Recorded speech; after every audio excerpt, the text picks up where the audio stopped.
बिस्मिल्लाहिर्रहमानिर्रहीम। आज का जो हमारा टारगेट है वो है यूनिट 7 इफेक्टिव टीचर। टॉपिक के नाम से आपको शो हो रहा है कि इफेक्टिव टीचर, जो टीचर है वो कितना इफेक्टिव है, कितने अच्छे तरीके से वो टीचिंग करता है, किस तरह से पॉजिटिव इन्वायरमेंट कंट्रोल करता है चीज़ें। इसमें हम स्टडी करेंगे introduction, objectives, 7.1 characteristics of effective teacher, communication of material, motivation of students, provision of environment conducive to learning and classroom management। Effective teacher के ऑल जो मेजर पार्ट्स हैं वो ये 5 हैं। आप लोग जल्दी से इसको याद करें, फिर हम नेक्स्ट स्लाइड्स की तरफ मूव करते हैं। Introduction. Teaching is the single most important profession in the world. Teachers pass on knowledge and values to children, prepare them for further education and for working life, and are main contributor to good education. Teachers are one of the main pillars of a sound and progressive society. They bear the weight and responsibility of teaching, and apart from parents, are the main source of knowledge and values of children. Parents के साथ साथ main source of knowledge कौन होता है? Teachers, बच्चों के लिए। The role of teacher in society is both significant and valuable. It has far-reaching influence on the society she and he lives in, and no other personality can have an influence more profound than that of a teacher. एक उस्ताद के अलावा बाकी कोई ऐसी personality नहीं होती जो असर करे comparatively.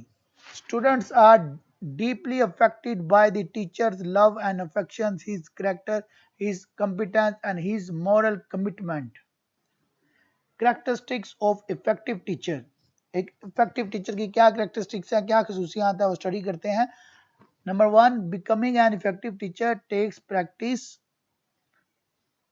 And special guidance from mentors and administrators. Number 2, effective teaching does not involve presenting your existing exciting lessons or activities to the class. It is a craft learned over time. Number 3, sense of humor, a positive attitude, high expectations, consistency, fairness, flexibility.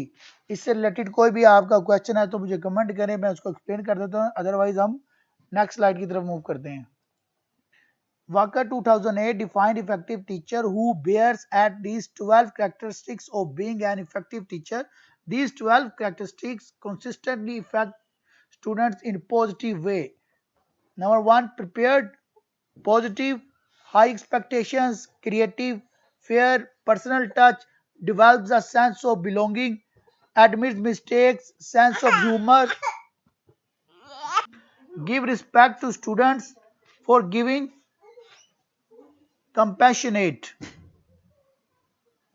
आप सब ये slide study करें, read करें, कोई question है तो मुझसे discuss करें, मुझे कमेंट करें, फिर मैं उसको एक्सप्लेन करता हूँ। Communication of material, classroom management, environment to learning, motivation of student.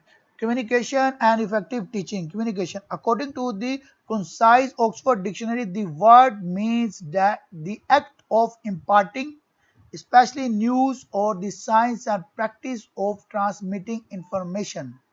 These definitions clearly show the link between teaching and communication. Teachers are constantly imparting new knowledge or transmitting information.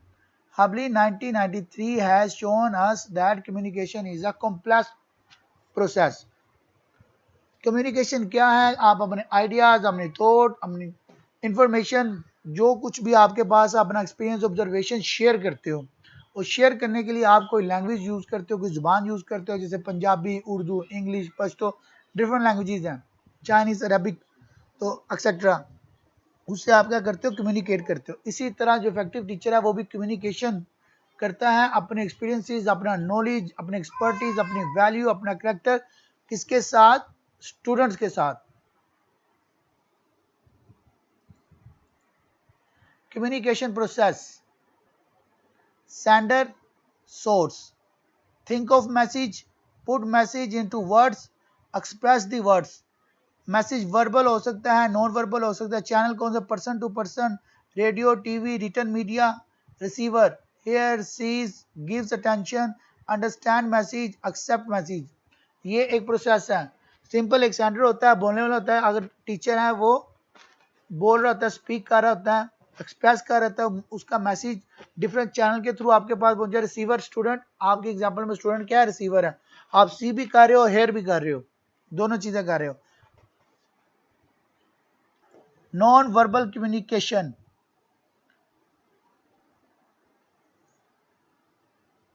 Body language. Non verbal communication, body language, इसमें आपको गो करें तो आपको different parts मिलते हैं. Sounds है, language है, head movements है, नोडिंग है, आई मूवमेंट्स है, closeness, coming to close to someone, appearance, untidiness, facial expression, आपके फेस के क्या एक्सप्रेशन है, posture, body contact, walk of talking, hand of movement. ये ऑल टू ऑल जो पार्ट्स हैं ये नॉन वर्बल कम्युनिकेशन है, बॉडी लैंग्वेज बोलते हैं इसे. Motivation of students. The word motivation refers to getting someone moving. When we motivate ourselves or someone else, we developing incentives or we set up conditions that start or stop behavior. In education, motivation deals with the problem of setting up conditions so that learners will perform to the best of their abilities in academic settings. We often motivate learners by helping them develop an expectancy that a benefit will occur as a result of their participation in an instructional experience. In short, motivation is concerned with the factors that stimulate or inhibit the desire or engage in behavior. Motivation of student को motivate करना अपने topic से related, course से related, unit से related, study से related और classroom का positive environment create करना कि स्टूडेंट आपकी बात सुने, समझे और उस पर अमल करे और अपने जो उसका करिकुलम है उसे वो टाइमली कंप्लीट करे और उससे बेनिफिट गेन करें, खुद को भी वो बेनिफिट दें, दूसरों को भी बेनिफिट दें.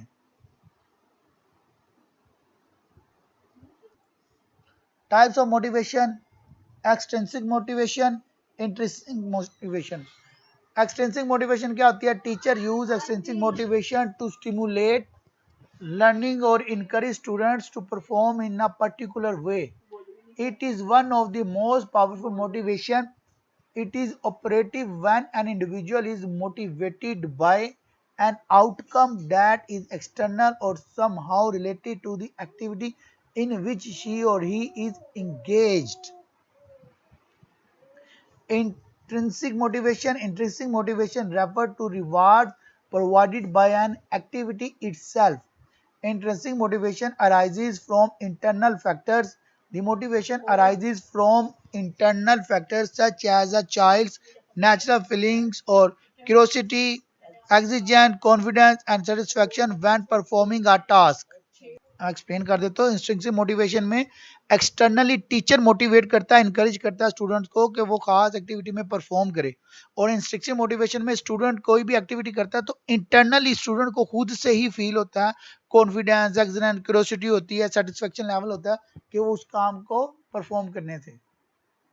एक्सटर्नली क्या? एक्सटर्नली कोई बताए. और इंस्ट्रिंसिक क्या? इंटरनली मोटिवेशन, मोटिवेट होना. Theories of motivation. Different psychological perspective explain motivation in 4 different ways. कितने वेज में? 4 different ways. Number 1 behaviour perspective. Behaviour के लिहाज से आपका किस तरह का बिहेवियर होगा मोटिवेशन के लिहाज से. ह्यूमनिस्टिक पर्सपेक्टिव, इंसानी पर्सपेक्टिव के लिहाज से.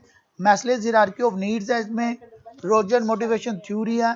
देन कोग्निटिव वे, कोग्निटिव मेंटली आप किस तरह मोटिवेट करेंगे. सोशल वे, माशरे के लिहाज से आप किस तरह मोटिवेट कर सकते हैं. Provision of environment conducive to learning. Number 1 point, the learning environment plays a very important role in creating a happy learning atmosphere. An environment conducive to learning can improve students' active participation and the effectiveness of teaching. That is why we need to review the learning environment. The learning environment in a classroom includes the physical conditions of the classroom, temperature, hygiene, air circulation, interior design, etc. The arrangement of the classroom, its management and use of learning resources. आपका जो environment है जितना ज़्यादा अच्छा होगा उतनी ज़्यादा आप लर्निंग की एक्टिविटी करेंगे। क्लास जितनी अच्छी होगी